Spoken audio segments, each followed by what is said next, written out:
Hello, everyone, and welcome. My name is Carissa Wingrovius, and I'll be the moderator for this webinar.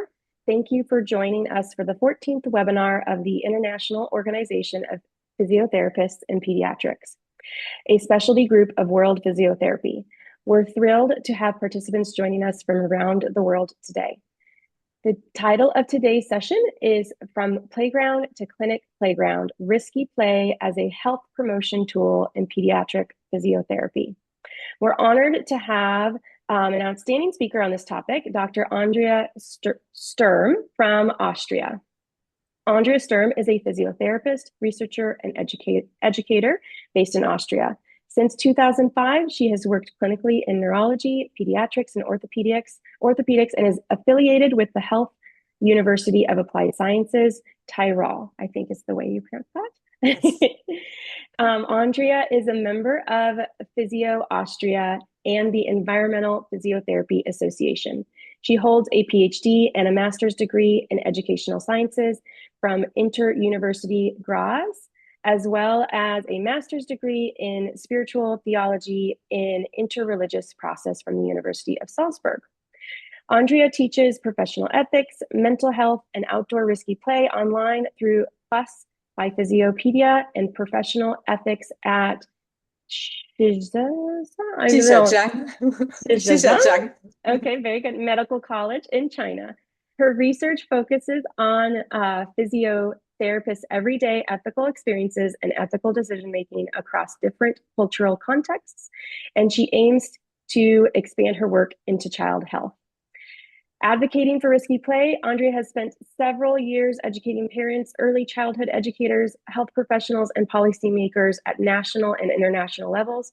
Her recent publications include Environmental Pediatric Physiotherapy and Risky Play, Making the Case for a Perfect Match in Frontiers of Public Health, and the diversity and contextuality of ethical situations encountered by physiotherapists in South America region of World Physiotherapy, Spain and Portugal, a cross-cultural qualitative analysis in physiotherapy theory and practice. All right, so you'll see on your screen a QR code for today's webinar attendance form. I'm going to also add a link to the form in the chat shortly. Please take a moment to complete this form. It's how we'll generate and send your certificate of attendance for continuing education purposes. Also keep your phones nearby because Andrea has a poll later on in her presentation where you'll have to scan another QR code, okay? We are also pleased to let you know that today's session is being recorded. The recording will be posted on our website and YouTube channel so you can rewatch or share with colleagues who couldn't attend live. And Andrea, do you mind going to the next slide for me, please? Sure. Oh, sorry, it doesn't work at the moment. Maybe your arrow, your right Yeah, arrow. There you go. here we You got go. it. Perfect. Thank you. Okay. Yes. So before we begin, we want to draw your attention to our copyright disclaimer.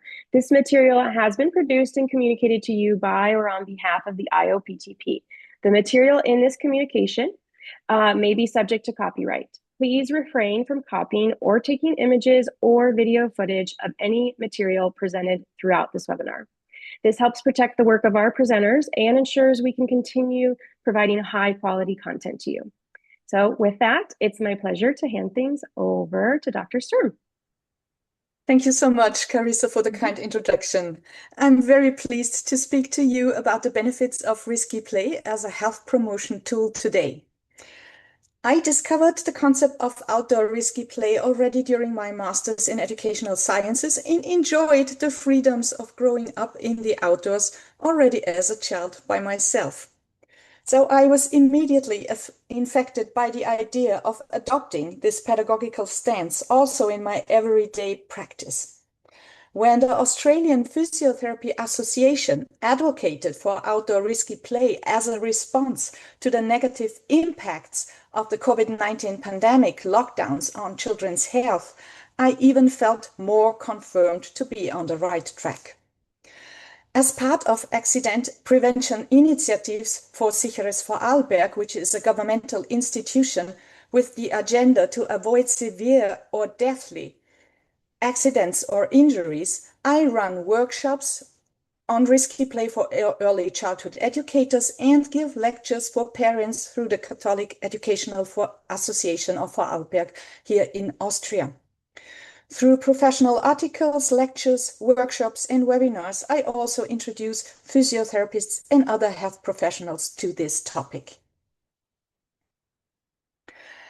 Over the next hour, we will explore why risky play has become an increasingly important topic in child health. We will start by examining some of the current challenges affecting children's health and participation, including physical inactivity, sedentary behavior, obesity, and declining opportunities for outdoor play. We will then define what risky play is and explore the growing evidence regarding its physical, psychological, social, and developmental benefits. We will make a distinction between risk and hazard, helping us to understand how children learn through challenge while remaining protected from unacceptable dangers. Next, we will look on how children's outdoor play opportunities have changed over time and consider the implications of these changes for health and development. We will also explore risky play through the lens of the ICF Children and Youth, highlighting its relevance to body functions and structure, activities and participation, as well as environmental factors. A particular focus will be placed on risky play for children with impairments and how participation in appropriately challenging play can support inclusion, autonomy, confidence, and well-being. We will also link the benefits of risky play with the F words in childhood disability. As words matter, I prefer to use the word impairment and will refer to disability as being a social consequence of impairment that restricts activity or participation, convinced by Peter Rosenbaum's commentary on this matter earlier this year. Finally, we will consider the ethical dimensions of risky play, including how clinicians, families, and communities can balance children's right to participate in with concerns about safety. I hope this webinar will encourage you to view risky play not simply as recreation, but also a meaningful health promotion strategy and an important component of participation-focused pediatric physiotherapy practice. I look forward to the discussion and your questions at the end of this session. Here I have collected a few headlines from around the globe pertaining to child health. Last September, UNICEF reported that for the first time in history, there are now more children living with obesity worldwide than children who are underweight. Mental health of US children and adolescents is decreasing due to rising screen time, but physical activity and sleep could counterbalance these negative trends. Motor skills, like climbing a staircase, are decreasing in the UK kids who start school. And a lack of outdoor activities and increasing screen time contributes to myopia in India. And childhood diabetes in South Africa is linked to physical inactivity and limited access to healthy food. As you can see, there are structural, social, societal, and individual determinants of health contributing to the issues highlighted, which need to be addressed on several levels.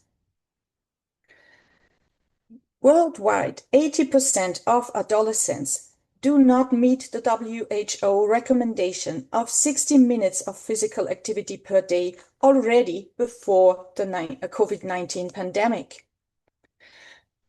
I live close to Germany, and during the COVID lockdowns alone, Germany saw obesity rates rising in children by 11%. Also, general motor skills development was compromised by the impact of the COVID-19 pandemic around the globe. A scoping review analyzing 84 individual studies from various countries by Rossi et al. Showed that physical activity among children and adolescents decreased significantly during the COVID-19 pandemic. The reduction in physical activity ranged from at least 45 minutes per day, for example in Chile, to 91 minutes per day in Spain. They had heavy lockdowns there, perhaps you all know, as well as in Italy. But interestingly, in Sweden, on the other hand, which did not implement lockdowns, they recorded an increase of 53 minutes per day physical activity, and also in the outdoors. We all know that physical inactivity is one of the leading causes of global mortality and increases the risk of non-communicable diseases. We see the consequences every day in the streets, schools, hospitals, and our physiotherapy clinics. You may know the saying, what little John does not learn, grown-up John never will. It is not quite that dramatic, but it is nevertheless important to counteract physical inactivity from early childhood on, so that sedentary behaviors which are learned during childhood do not persist into adulthood.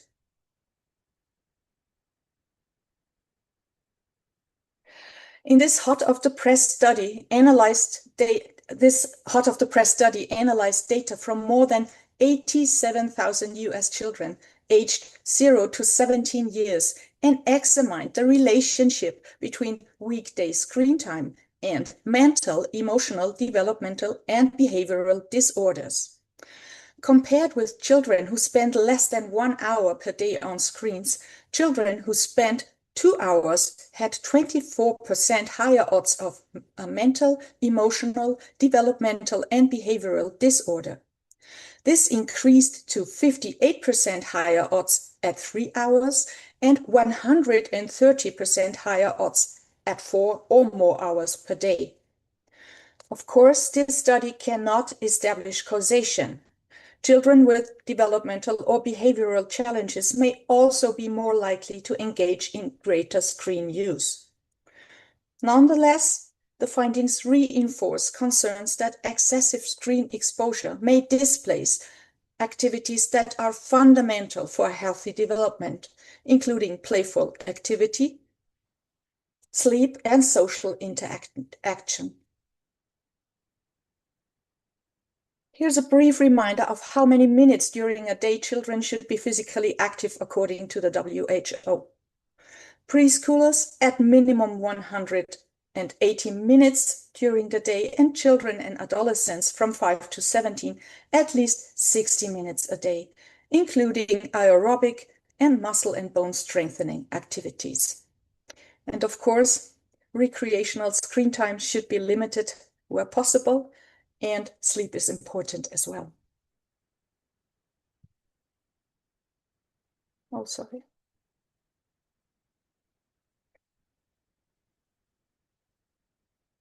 When children and adolescents are asked what they want, most are preferring playing outdoors with friends. That number is twice as high as those who would rather spend time online or on a tablet, and in girls even more. But in the lived realities, today's children are increasingly growing up in a screen and smartphone-based childhood, along with everything that comes with it.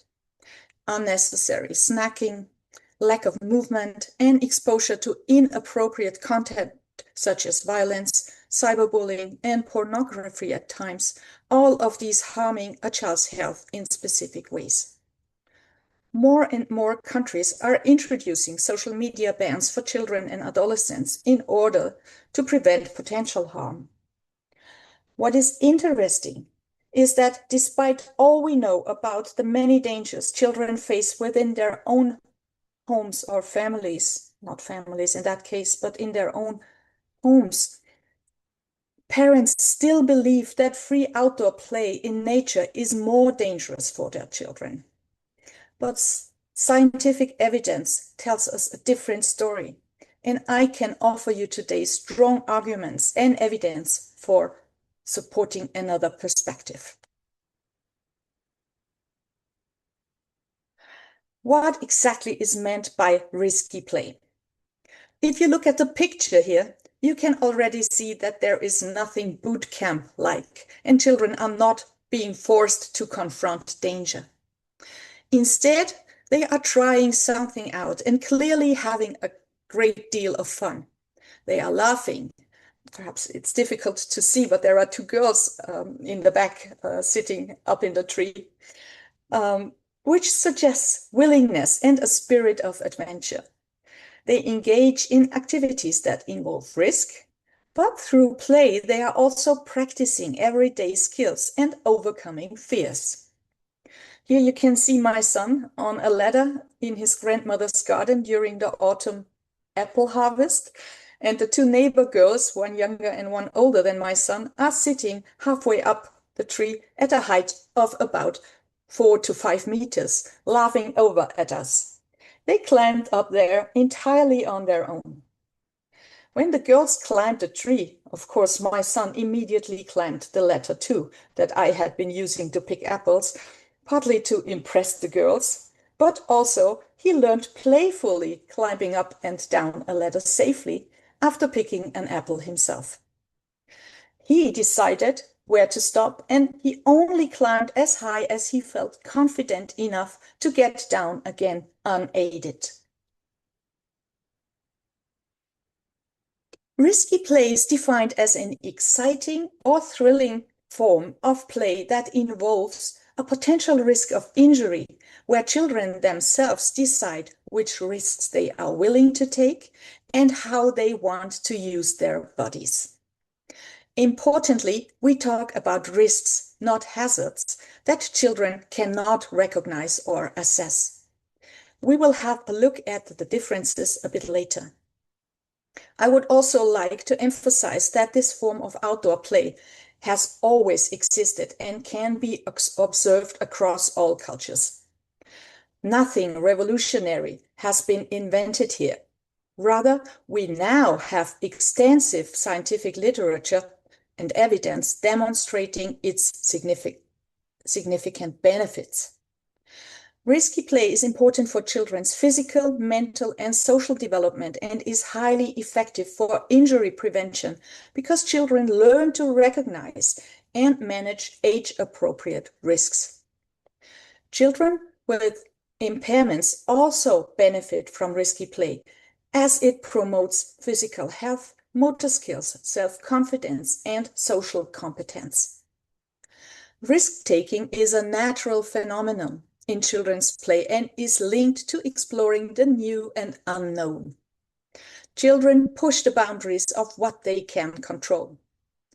Another characteristic is that it involves fear and excitement, which is a fundamental part of the attraction, because children actively seek these sensations. In Ellen Beate Hansen-Sandsetter's research, she's one of the key researchers in outdoor risky play from Norway, children described these feelings as scary funny or skummeltartig in Norwegian. Sorry? Oh. Oh my goodness, I can't get back. Excuse me.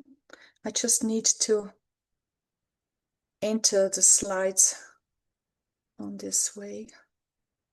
My apologies.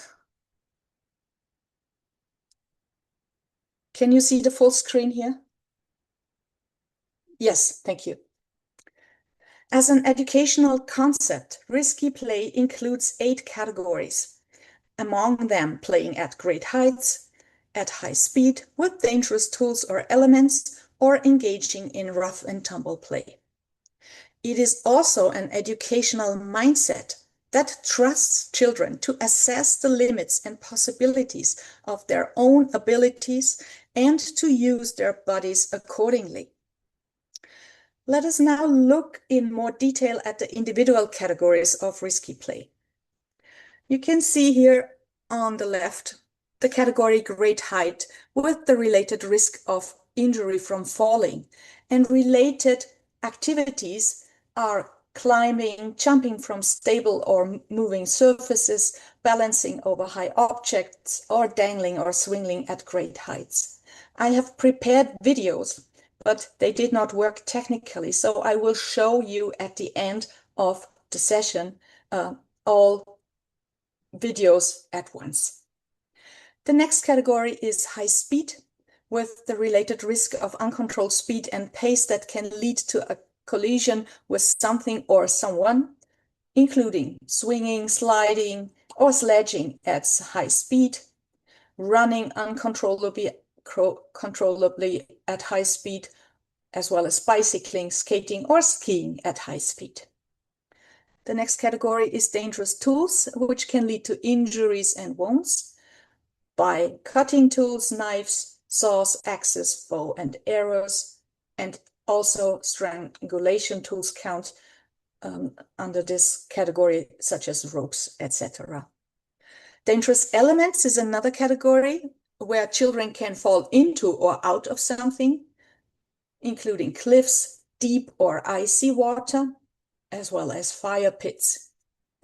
Next category is rough and tumble play, where children can injure each other, and it includes wrestling, fencing with sticks, or play fighting. Disappear and getting lost is another category where children can escape adult supervision and wander alone. So they are going on explorations alone or playing alone in unfamiliar environments, but not only alone as a single child, also in groups of children. These 6 categories, the first 6 categories, were investigated by Ellen Beate Hansen Sunsetter initially in 2 to 5-year-old children. And in 2017, Rasmus Kleppe, a PhD student from Sunsetter, investigated risky play in 1 to 3-year-old children, and he discovered play with impact when children are crashing either themselves or an object into something or someone. For example, by throwing oneself onto a mattress or riding a tricycle into a fence. And vicarious risk, where the risk is only observed by the children.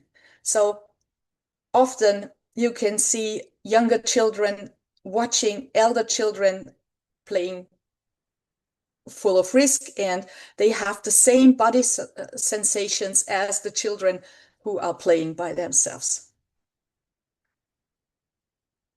Good. Do these types of play seem familiar to you? Because I have prepared a brief poll for you. Please take out your mobile phones, scan the QR code in the left corner, and you can join anonymously, of course, and please respond to the response options provided.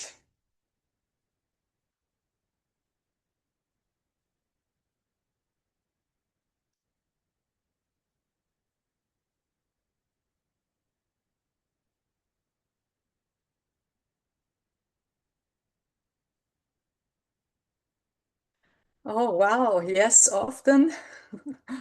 Earlier times.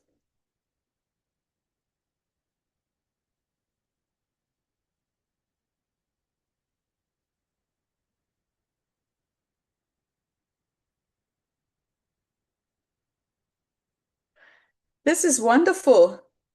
This is wonderful. Thank you so much.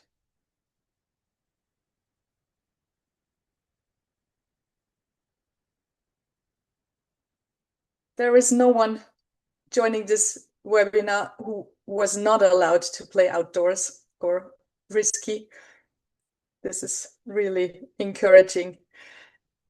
What I would be interested as well, but I don't have prepared a poll for that. But just reflect on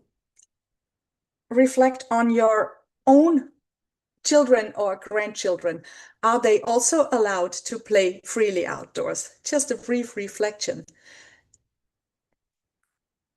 Because research across various countries clearly shows that there are significant differences between the past and the present. The ways in which children play have shifted over recent decades from outdoors to indoors, and toys have become increasingly technological and digital. But however, when children play outdoors, their physical activity levels are proven to double or even triple, regardless of age, gender, weekends, school days, or kindergarten attendance. And this is great news considering the inactivity levels of children and adolescents around the globe. So for me, this is one of the best reasons to promote and advocate for outdoor risky play, but not the only one. Let's have a look at the health benefits of free risky outdoor play. And I want to say that risky play does not only occur outdoors, but there it occurs naturally. It can also occur indoors, of course. If you have a clinic and you have a climbing wall, of course, risky play will occur also there, or rough and tumble play where children are play fighting with their parents or peers indoors. This is, of course, also one way to practice or to play with risk. So the health benefits. Risky outdoor play supports the development of cognitive, emotional, motor, functional, and social skills. You can also see in the pictures how children play in groups, organize themselves, and negotiate rules and boundaries with one another. Its value for emotional maturity becomes evident in the overcoming of age-appropriate fears. Children often begin by observing risky activities carried out by other, usually older children, and then decide to try themselves. Step by step, they expand their abilities, and the initial fear diminishes until it eventually loses its protective function and becomes integrated. If children are not given opportunities to overcome fears, age-appropriate fears may persist even when the child has matured and the original danger no longer exists. Such persistent fears can later develop into anxiety disorders. Children must also learn to tolerate the physical sensations associated with fear, such as a racing heart, increased muscle tension, or nervousness, in order to cope with them successfully. Children who engage in risky play have lower diastolic blood pressure as well as better aerobic fitness. Risky play also promotes neurophysiological maturation of the prefrontal cortex, which influences self-regulation, impulsivity, and self-reflection. In other words, children learn through play to regulate and assess themselves more effectively. Contact with soil and mud has been shown to lead to a more diverse gut microbiome and therefore a stronger immune system. Studies of nursery children who spent a great deal of time outdoors in natural environments found that these changes persist for several years. The gut microbiome plays an important role in immune-mediated diseases such as allergies and type 1 diabetes, and as we also know now, in neurodegenerative diseases. Are there disadvantages? Yes. Occasionally a bruise or a sprained ankle, but rather rarely also broken arms or legs. Since such injuries cannot always be avoided, nor must they always be, society needs to rethink the balance between avoiding short-term harm and recognizing the long-term benefits. Together with Ellen Sunsetter, my colleague Barbara Scheiber and I have summarized the evidence in an article published in Frontiers in Public Health named Environmental Paediatric Physiotherapy and Risky Play, making the case for a perfect match. I have added it at the end of the slides, so if you're interested, there is an extensive collection of evidence pertaining to child health and risky play. This slide highlights, please don't be intimidated by the amount of information provided. I will take you through the graphic and summarize it in a digestible way. This slide highlights how both the built environment and the opportunities for outdoor play influence children's physical activity and weight outcomes. The study on the left by Molina Garcia and colleagues showed that children living in neighborhoods with more parks and playgrounds were more physically active, accumulated more moderate to vigorous physical activity, and had healthier weight outcomes. Importantly, but not surprising, playground availability appeared to be particularly influential, and children with the greatest access accumulated substantially more physical activity and active commuting trips. The second study on the right by Ansari and colleagues examined outdoor play time in preschool settings. They found that children who spent more time outdoors showed greater reductions in BMI and were less likely to be obese at the end of the preschool year.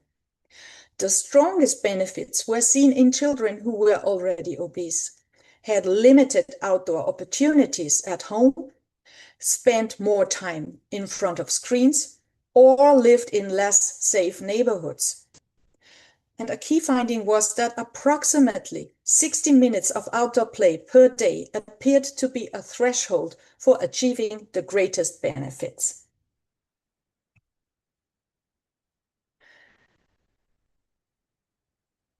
This brand new study provides interesting longitudinal data on the relationship between outdoor play and child mental health. Dodd and colleagues analyzed data from the National Representative Growing Up in Scotland cohort, following more than 4,000 children from the preschool years into the middle childhood. Outdoor play was measured when children were approximately 2, 3, and 4 years old, and mental health was assessed repeatedly between ages 4 and 8 years. The researchers identified different mental health trajectories over time. Most children followed what they described a normative trajectory characterized by low and stable emotional and behavioral difficulties. Smaller groups of children showed increasing difficulties over time and elevated symptoms that later improved. A key finding was that children who engaged in outdoor play more frequently during the preschool years were more likely to belong to the favorable mental health trajectory groups. And importantly, these associations remained even after accounting for a range of demographic and family factors. Although also this study cannot prove causation, it suggests that outdoor play may contribute to children's emotional well-being through several mechanisms.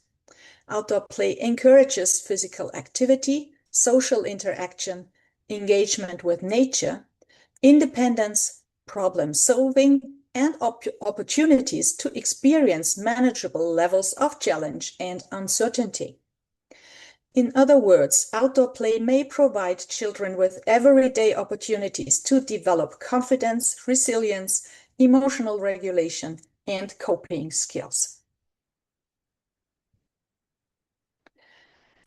As mentioned before, risky play also serves an evolutionary purpose. Children want to experience excitement and joy when mastering potentially dangerous situations.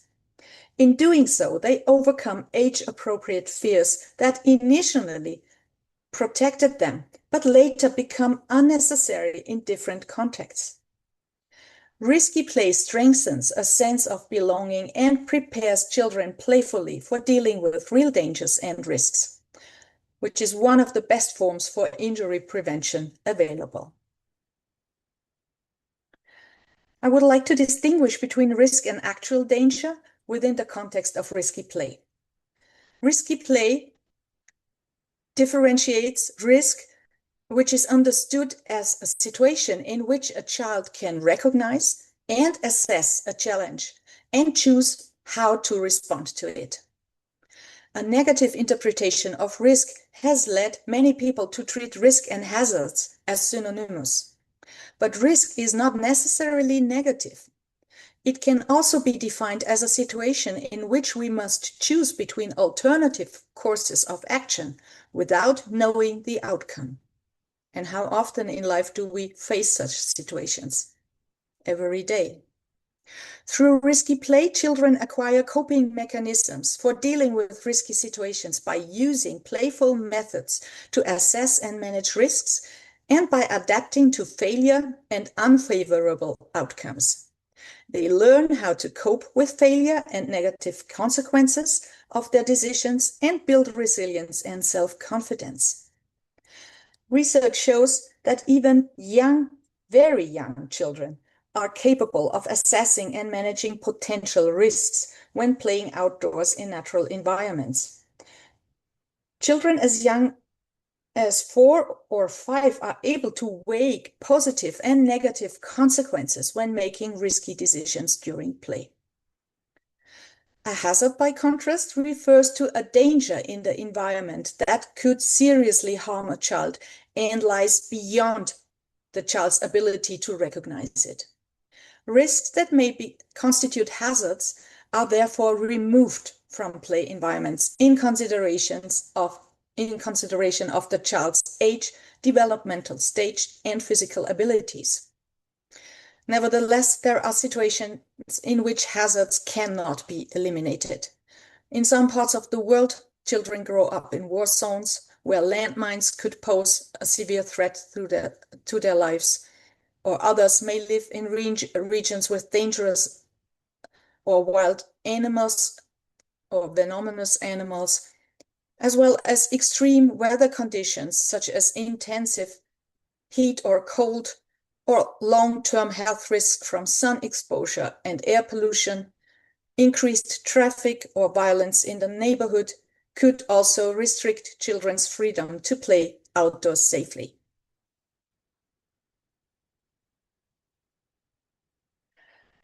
Adults play an important role in supervising risky play.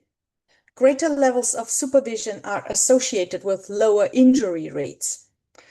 When children are given opportunities to make decisions involving risk while having a caring adult nearby to help them explore possible consequences, their understanding of how the world works expands.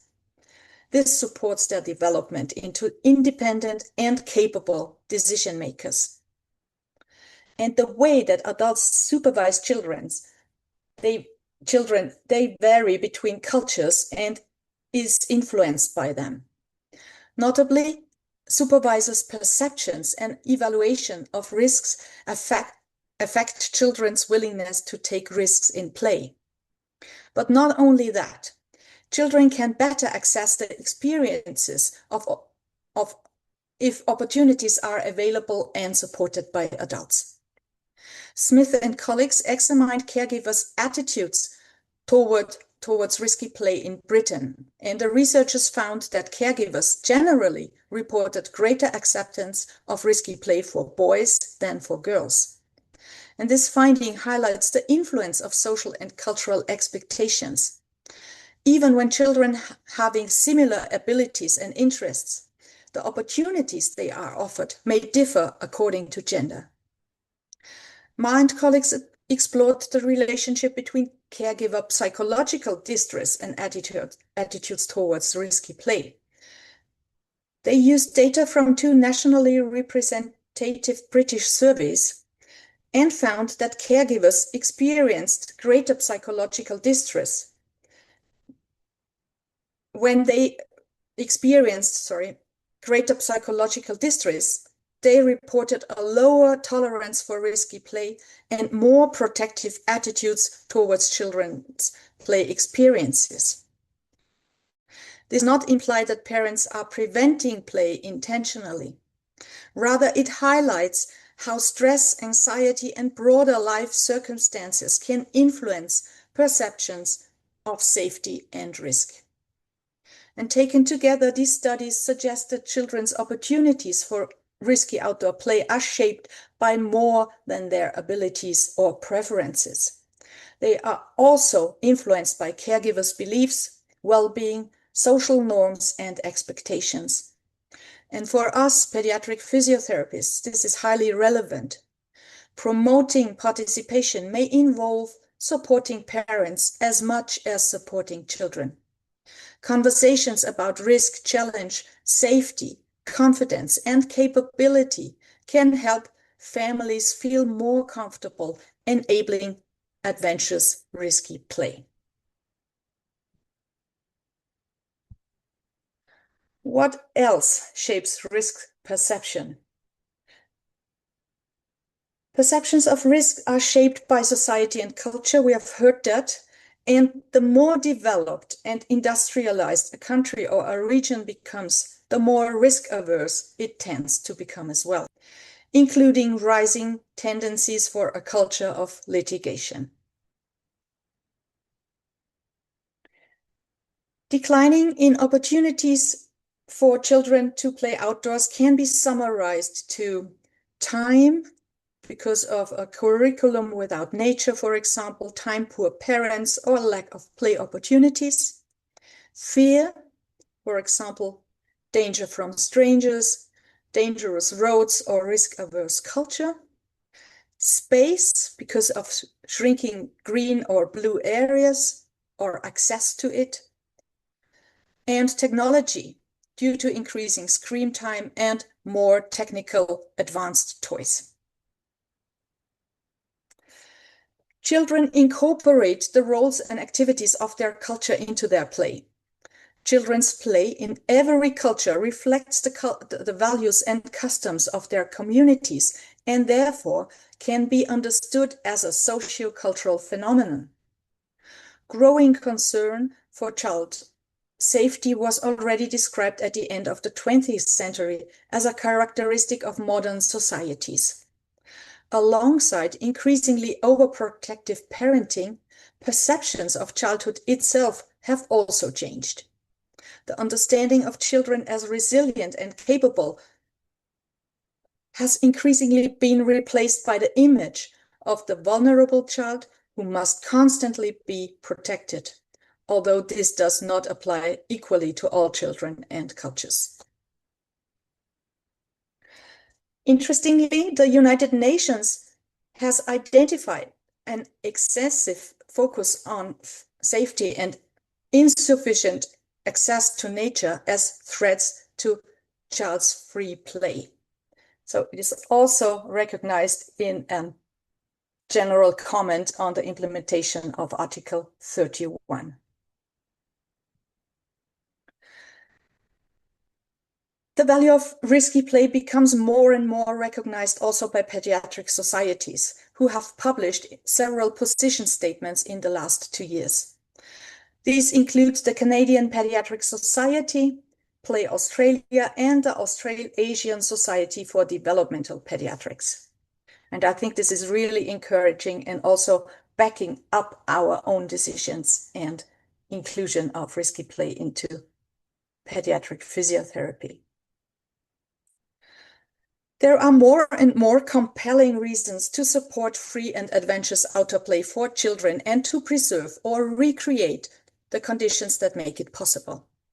What is strongly needed is a shift away from pure risk assessment and risk avoidance towards a balanced assessment of risks and benefits. This means asking, what are the long-term benefits of risky play, even if they occasionally involve a sprained knee or bruises, compared with the consequences of preventing risky play altogether. We have heard that risk perception has a cultural dimension. In Scandinavia, for example, a fracture during childhood is considered rather acceptable, and risky play is legally incorporated into the curriculum of early childhood educational settings in Norway. Perhaps this is also because of Ellen Sandsetter's research in Norway, which is quite popular. And yeah, we could spread the word also in our regions. And If this is included legally, this protects institutions from legal claims in the event of injuries as well. Because what I repeatedly hear, for example, from educators in workshops is that they fully support risky play themselves, but hesitate because of either parents' concerns or fears of legal consequences if a child is injured.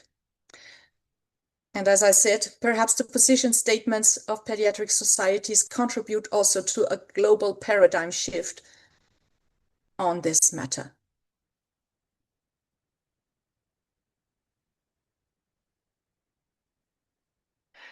This graphic illustrates how outdoor risky play can be understood through the lens of the ICF-CY. Outdoor risky play includes experiences such as climbing, balancing, moving at speed, exploring natural environments, rough and tumble play, and other forms of play that involve challenge, uncertainty, and the opportunity to test one's abilities. Starting with body functions, outdoor risky play provides opportunities to develop executive functions, attention, self-regulation, emotional regulation, confidence, resilience, and the ability to assess and manage risks. Children learn to make decisions, solve problems, regulate fears, and adapt to changing situations. Moving to body structures, risky play encourages diverse movement experiences that support musculoskeletal development, bone health, postural control, coordination, and overall physical development. Natural environments often provide a richer variety of movement challenges than structured indoor settings. The strongest connection is often seen with activities and participation. Outdoor risky play promotes independent mobility, exploration, recreation, social interaction, community participation, and self-directed engagement in meaningful activities. It enables children to actively participate rather than to simply practice isolated skills. And environmental factors are equally important. The opportunities children have for risky play depend on the environments around them. Access to natural play spaces, supportive families, inclusive communities, and positive attitudes toward manageable risk can facilitate participation. In contrast, excessive restrictions, limited outdoor access, and risk-averse cultures can act as barriers. I kindly ask you to take a moment to reflect on your daily practice. How many of our physiotherapeutic interventions influence all four ICF-CY domains at the same time? Outdoor risky play may be one of the few naturally occurring childhood activities that simultaneously supports body functions, participation, environmental engagement, and long-term health outcomes. Let's have a look at disability in terms of being a social consequence of impairment. Risky play is a wonderful health promotion tool in child health, but could also reshape how we approach therapeutic encounters.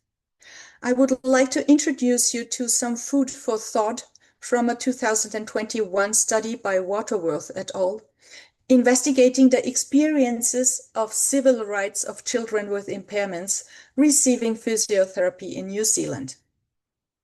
7 children aged 4 to 14 years and their parents were interviewed individually, and 8 rehab professionals and disability advocates participated in a focus group discussion. They stated, across all accounts, children complained that some activities or the repetition of particular aspects of therapy were dull and boring. Others were irritated by a sense of being nagged to complete their prescribed exercises at home on a regular basis. The authors suggest physiotherapists can develop processes and practices that are more fun engaging and affirming to each individual child in every moment of interaction, and weave their expert knowledge about movement and the body together with activities and attitudes that are more preferable and agreeable for children. Of course, risky play in children with impairments will look different at times than in those without. The types of impairment and the consequences may restrict what is considered as safe for a child to explore and influence what counts as a risk or a hazard. For example, I would not encourage a child suffering from epilepsy to climb a tree, or would be cautious about a child within the autism spectrum exploring their environment alone, as some of them can be prone to run away. You can assess the abilities of children you treat best using the tools you already have, and then adapt some risky play activities to their individual capacities.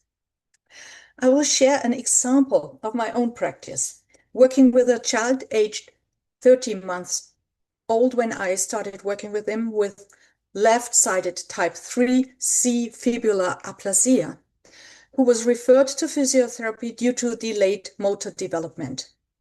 The child had started wearing an orthosis during the day and presented with significant speech and language delay as well. The child's medical history was complex and included multiple orthopedic interventions, including tibial lengthening, a distal tibial closed wedge osteotomy, and Achilles tenotomy, followed by above-knee casting. These procedures resulted in prolonged restrictions in mobility. Initially, we focused on achieving gross motor functions, such as crawling, standing, and walking, which had been significantly delayed due to the repeated surgical interventions and periods of immobilization. Therapy also included mobilization of the knee, ankle, and subtalar joints in order to improve range of motion. After 1 month, the child was able to crawl independently with and without the orthosis, and the therapy frequency was reduced to fortnightly sessions. Their progress continued rapidly, so the child was soon crawling over obstacles, pulling to stand independently, and successfully engaged in play activities that challenged their balance and coordination. The child visibly expressed pride and enjoyment in mastering these new skills. As part of a home program, I suggested also to visit playgrounds as a family. Not doing only home exercise program, but this was the home exercise.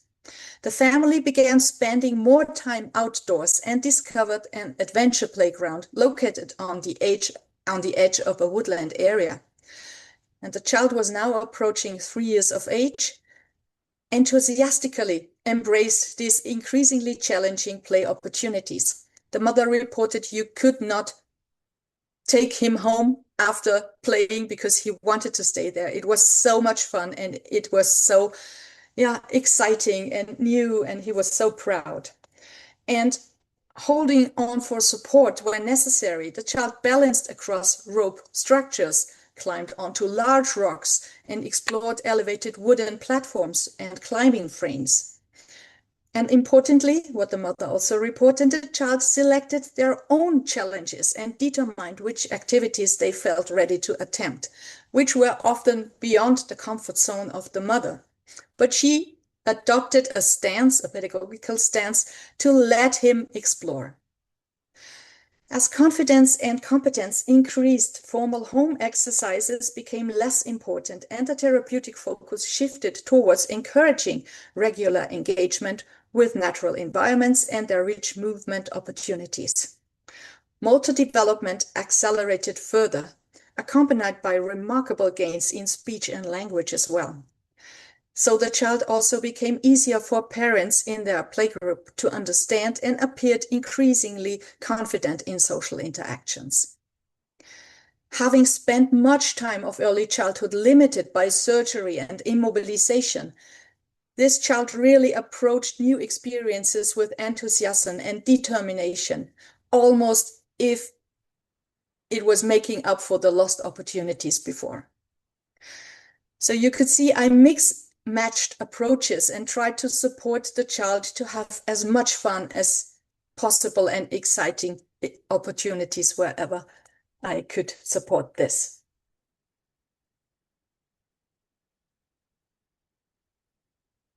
Oh, again. Let me see if I can go back. No, I cannot. So I need to get out and get back manually.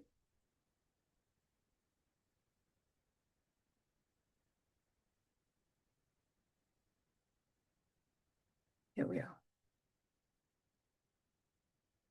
Sorry for that. Apropos opportunities for outdoor play. Traditionally, inclusion efforts are often focused on creating accessible playgrounds or removing physical barriers. While these are important, of course, current research suggests that accessibility alone is not enough. Let's have a look at findings from two Dutch qualitative studies from 2025. Beckhuizen and colleagues interviewed 40 school-aged children, some with impairments, some without impairments, and some in special education, and found that children with impairments encounter more barriers than those without across all three domains: personal, interacting, and environmental factors. On the personal level, coping with impairment in a group, feeling physically or socially limited, and limited mutual knowledge all got right in their way. On the interaction level, the key insight was that growing up together, making contact, and adapting ways of playing that are that what makes inclusive play possible. And these are what is missing when children grow up in separate educational settings. And Beisa and colleagues gathered 4 focus groups with 37 stakeholders: parents, health professionals, governmental representatives, and young adults with impairments, and identified 2 interlocking barriers: segregation of daily life and lack of social acceptance. A vicious cycle exists where segregated activities contribute to non-acceptance, which further reduces opportunities for inclusion. So across both studies, the message is the same. Of course, physical environments matter, but the social barrier is the bigger obstacle. Children simply do not share enough daily life to build the familiarity that inclusive play requires. When children with different abilities have opportunities to play together, they develop friendship, social acceptance, confidence, and a stronger sense of belonging. Perhaps this is a field where we as pediatric physiotherapists, when we work school or community-based, could make a difference as well.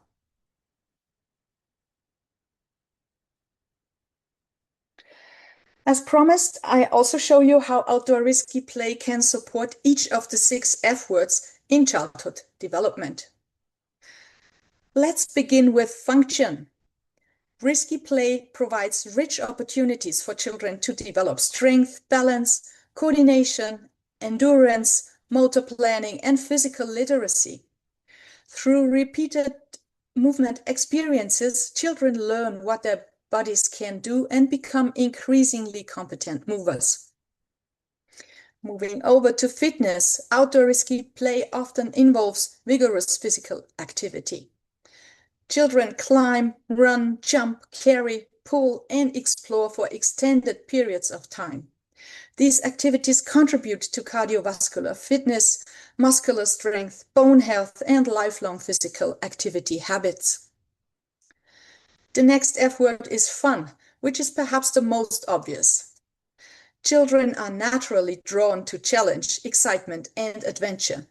The joy, thrill, and sense of achievement associated with risky play are powerful motivators that encourage children to remain active and engaged.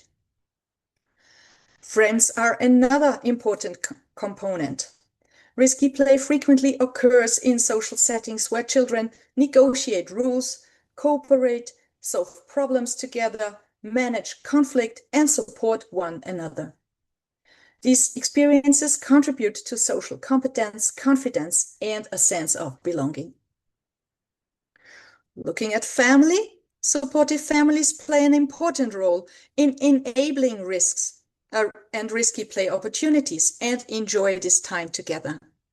When caregivers recognize the developmental value of challenge and exploration, they can create environments that allow children to develop confidence, independence, and resilience while remaining appropriately supported. Finally, Future reminds us that these benefits of risky play extend beyond childhood. Through challenging play experiences, children develop self-efficacy, resilience, risk management skills, independence, and confidence. They learn how to assess situations, make decisions, and manage uncertainty, skills that contribute to participation, health, and well-being throughout life. Risky play may also support injury prevention by helping children how to learn how to move safely and respond effectively to challenges in their environment. Like in the ICF-CY, outdoor risky play is one of the few childhood activities that naturally brings all 6 F words together in a single meaningful experience.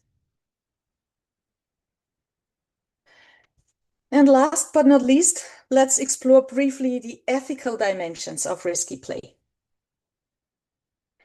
The infographic on this slide captures the wider ethical landscape. So let me just briefly walk you through the key tensions and how to navigate them.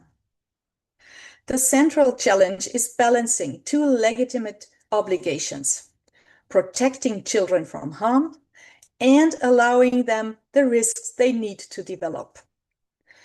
When fear of liability drives out all risk-taking, we are not protecting children. We are depriving them of developmental opportunities. You can identify 5 ethical important challenges here on the left. Duty of care pulls against the need to allow manageable risks. Risk aversion and overprotection limit children's confidence and competence. Equity and inclusion remind us that some children, including those with impairments, face far greater barriers to risky play, which is itself an ethical issue. Consent and voice mean children's own preferences and readiness must be part of the decision. And cultural context shapes what is considered acceptable risk, which means our responses must be contextually sensitive.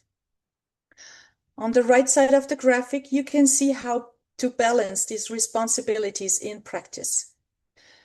Manage rather than eliminate risk, set clear but flexible boundaries, and continuously reflect and adapt.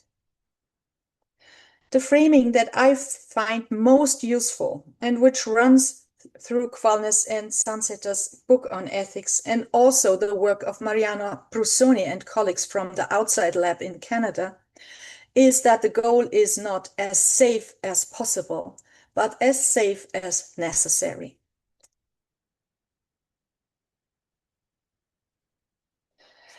In this article, my colleague from the University of Applied Sciences in Tyrol, Barbara Scheiber, Ellen Beate Hansen-Sunsetter, and I have summarized a large body of scientific research on health and risky play. And if you are interested in the individual studies relating to specific health benefits, the article provides detailed information, including a lot of references. Today we have explored why risky play is far more than recreation. It is an evidence-based health promotion tool with benefits spanning physical fitness, emotional regulation, social competence, and long-term well-being. and the decline of children's outdoor play opportunities has become a public health concern. And pediatric physiotherapists are uniquely positioned to respond to, whether working with children with or without impairments in the clinic, the communities, in schools, or in advocacy, as I do with early childhood educators and parents. I hope you leave today not only with new knowledge, but also the confidence to become an advocate for children's right to take age and development appropriate risks. Thank you so much for your attention. I look forward to your questions, your considerations, and comments. And if you want, you can share your learnings and takeaways from this webinar with us using the QR code above. Thank you. Thank you, Dr. Sturm. That was lovely. I was wondering if you wanted to take this time to maybe show some of those videos. Yes, of course. Thanks Mhm. for reminding me. Of Thank you so course, much. yeah, and then we can open it up for some questions. So Yes. as she is preparing to show you some of those videos, everyone, please feel free to put in any of your questions in the chat, or write them down, or think about them. And there'll be time here soon to you can unmute yourself and ask your question, or I'm happy to also speak your question if you put it in the chat. Thank you.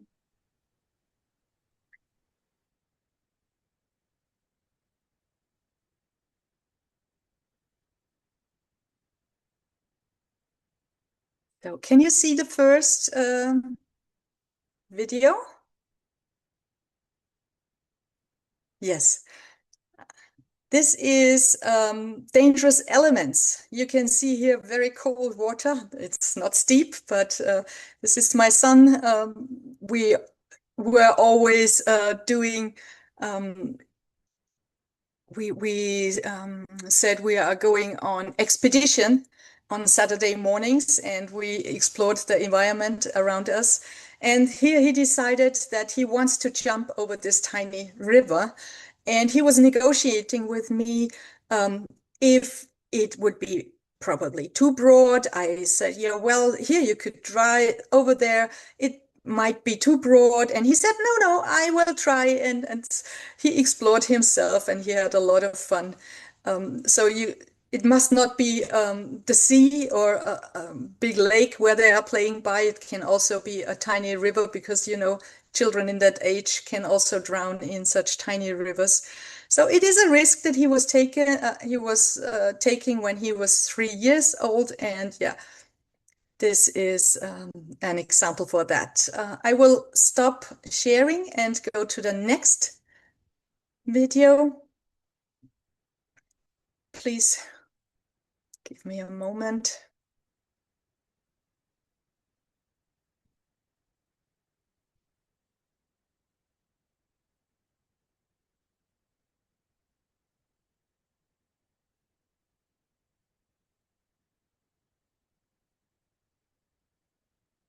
The next one is Great Heights. This is a friend of my son climbing their tree at home. Good. Let's start with that. And an elder girl is with him, and he was 4 years. This was a moment where I would reach my comfort zone if my son would have done that. But his mother was very confident, and there is this toy lying under him, perhaps as a pillow in case he would fall down. But he is very skilled, and he is very safe and secure in what he is doing.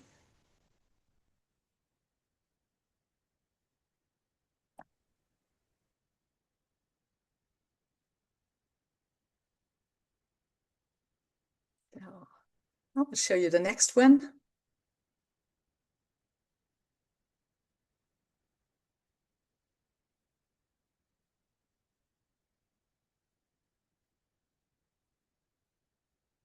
This is an example for risky play indoors. You can see my son in the video playing with bow and arrow, which we have whittled on our own before. Give me 1 second. So I will share my screen.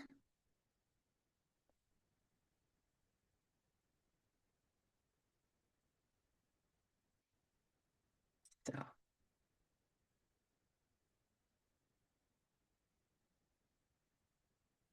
This is indoors. It's not a good idea to sit on the couch while he is playing with bow and arrow. Yes, and you can see on the floor we have whittled another one, and this was his favorite activity when he was 4 years, and he almost played with bow and arrow every day for 2 or 3 months. Good. We'll move to the next one.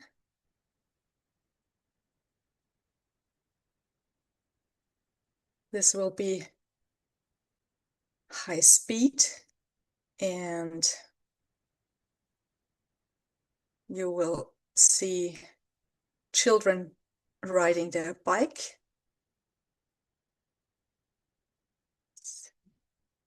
We'll share the screen now.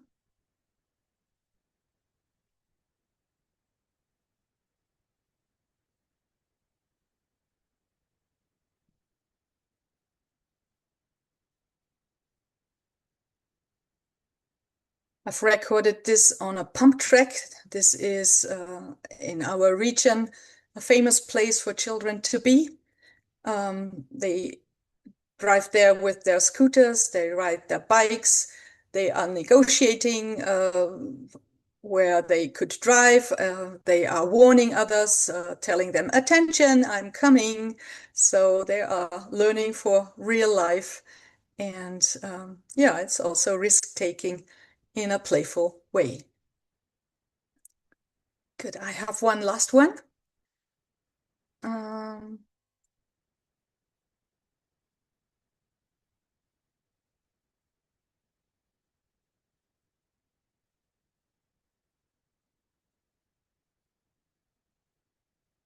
This is then disappear, get lost, but in a group of children. And this is where I grew up in the area. And of course, a rural area supports outdoor risky play in ways that cities don't.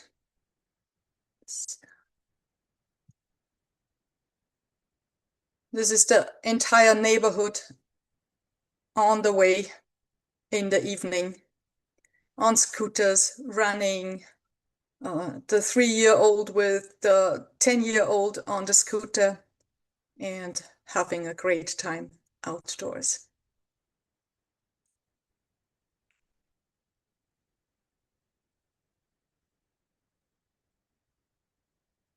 Thank you.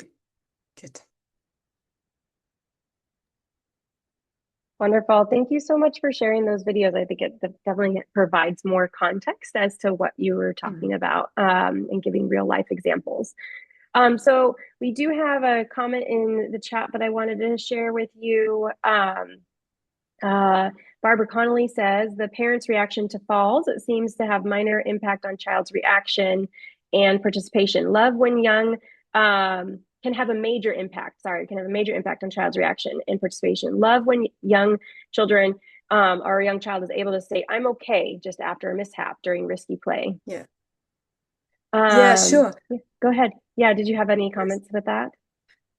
Yes, of course, the attitude and also the relationship, how they ensure how the child can make sure that he's fine or she's fine will, on the other hand, reshape the caregiver's attitude. Yeah, I think if we are concerned, but the child is fully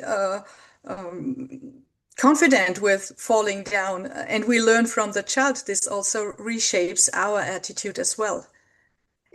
I hope I got Barbara's Yeah, comment right. yeah, Yeah, yeah, that's great. yeah, yeah, Then sure. there's another great question that uh, Dr. Sturm, you are welcome to answer, or anyone else if they want to share, either in the chat or if they feel comfortable unmuting. But someone asks, interested to know if many physiotherapists do any of their physiotherapy sessions with clients in outdoor settings or in local playgrounds as opposed to in the clinic. Um, we, from the Environmental Physiotherapy Association, we are working on that because, connection with nature is a resource on itself. It's a unique resource that we could use in physiotherapy. I have seen outdoor pediatric sessions in videos from Brazil on social media. So it is happening, but I don't think that it is common. Perhaps it is more common in kindergartens where physiotherapists are working, or in school and community-based settings. Because when I once treated a child with cerebral palsy on a level 4 on the gross motor classification scale, we worked in the sandpit outdoors, and we were working on trunk stability so that the child could play with the others also in the sandpit. So I think it is happening. It is not happening enough, and I think there is a lot to do to also promote that. Yeah, I think we need also a paradigm shift in this matters. Yeah, I agree. And there's another question, but I kind of have a follow-up question to that. So, sort of, you have someone who wants to sort of implement some of this into their practice, but if they're working sort of in a cautious clinical or institutional sort of culture, Mhm. what would be a realistic first step for them? I think this needs to be sorted out at policy level. Yeah, you need to talk to the stakeholders in the clinic. Um, what I suggest to early childhood educators is that they um, defined define the boundaries and the opportunities of how they work with children with the parents, so that they all agree in form of a spoken contract, not a written one, but they agree on the aims. And what I know, or what I learned, that many are open to changes if they understand the reasons why, the underpinning arguments, also the evidence that supports this change. And then you can perhaps change the policy of the institutions that you are working in, and contribute to more inclusive, also in terms of risk-taking, more inclusive work environments. And I am certain that there are huge differences between regions and countries. So Yeah. I fully acknowledge that there are some regions where you are perhaps afraid if something happens that you have to deal with legal consequences. And I think we need to also consider this, and this needs to be addressed on policy level. Yeah, no, that's excellent. And what excellent work that you've even done, that you have these publications that we can now all utilize as that evidence when we are trying to Yes. present it to those stakeholders, right? So wonderful. Thank you. Yeah. So we have another question in the chat by Seamus Kelleher. Hi, great talk. Thank you very much. Is there a big difference in outcomes between kids who engage in risky play in preschool age versus those that begin later? Um, I cannot fully answer that question. I'm not aware of studies comparing these two groups, but risky play is more investigated in the younger children in preschoolers than in elders. And I think, of course, if they have excellent coordination skills already in preschool age, there will be a difference to those who start later. But I'm pretty sure that children are so adaptive and they learn so quick. If they get the opportunities to make this experience, they can reach the aims quite quickly. And I could see this with the 30-month-old child with the fibula aplasia, how rapidly he caught up with comparable age groups in terms of being able to climb, to jump, to ride even a balance bike after a very short time, where no differences between other 3-year-old children and this child with then the impairment were able to be seen anymore. Yeah. Yeah. And going off the bike comment, there was someone that just actually shared that they developed some sessions outdoors to teach Great. children, with Down syndrome how to bike without the wheels. So yeah, the little like Wow. the balance bikes, it sounds like. So yeah, there's definitely some How people that are useful. wonderful. Yeah. Yes. How wonderful. Yeah, thank you for that. This is Yeah. very encouraging to hear about. Mm. Yeah. Would anyone else like to share their experiences going outdoors or to a local playground with their the children that they see and treat? I just go back to the learning outcomes, perhaps, so that we could also, or the key takeaways that we could Yes, of have a course. look at Go ahead and do at that. Yeah. let me see if we have some.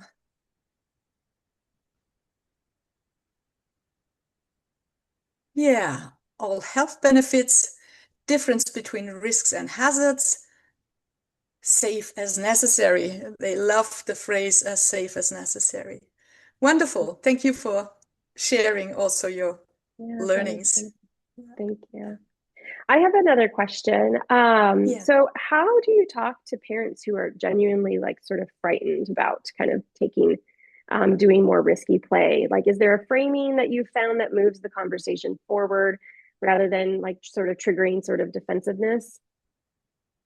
Um, what I learned from public lectures that I'm giving to parents, and there are some of them are concerned, that once they see the evidence, once they start thinking about the short-term benefits of avoiding a risk and the long-term benefits of risk taking, they start to make up their mind in different ways, and they are starting to question their attitudes. And I think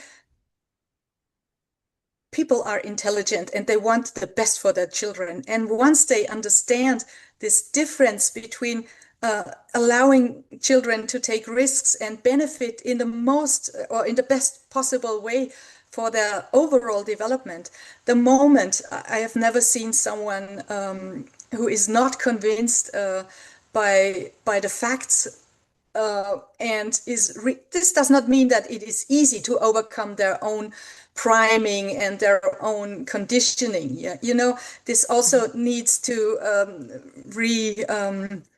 reconditioned. Yeah, Mm-hmm. but if you say to them, or if you explain how they could take a step back, count to 10 in the moment that they are thinking, yeah, please stop, don't climb up that tree. In the moment that they take a step back and allow their child to explore themselves, and they see the fun and the joy that the child has, in the moment something happens also with the parents, and they become more relaxed, and they trust more in their child's ability.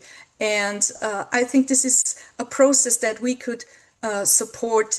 And once I had a father in one of the workshops who attended, because he was full open to risk taking, but his wife wasn't, and he was collecting arguments and evidence to convince his wife about the benefits of outdoor risky play. So I think this is a learning process, could be also a learning process for us health professionals, yeah, Yeah. that we all are undertaking. And this is a journey. This is nothing where there are the good risk takers and those thrill seekers who are encouraging everyone to.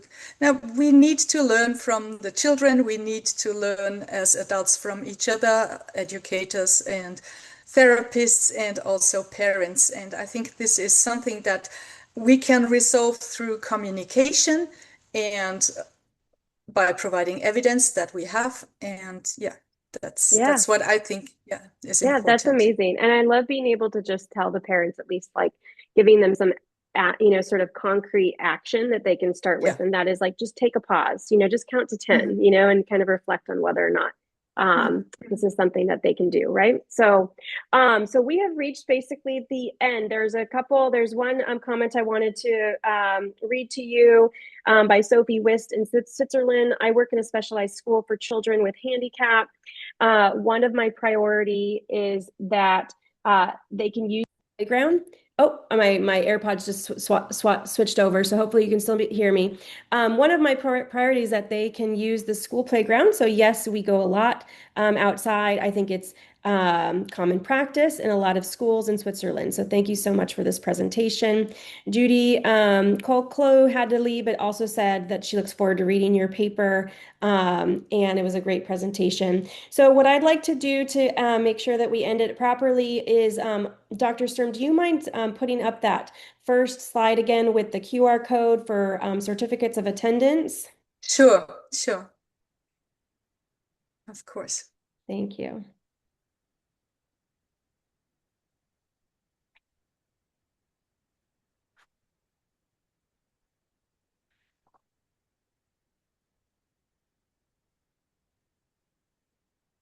Oh, sorry. No, you're great. Mhm. Yeah, No, this was the wrong. I that's need okay. to Yeah, just go to the very first password. slide. Perfect. Yeah, Yep. Awesome. So thank you here we again, go. everyone. Yes, so much for being here, and for our speaker, Dr. Andrea Sturm, for her excellent presentation. And Thank you for having me. yes, yeah. And so a Thank you. couple of quick reminders before we sign off. Certificates of attendance, if you haven't already done so, please use the link in the chat. I'll put another one in there, or scan the QR code shown on this slide now. This form is how we'll verify your participation and send your certificate of attendance.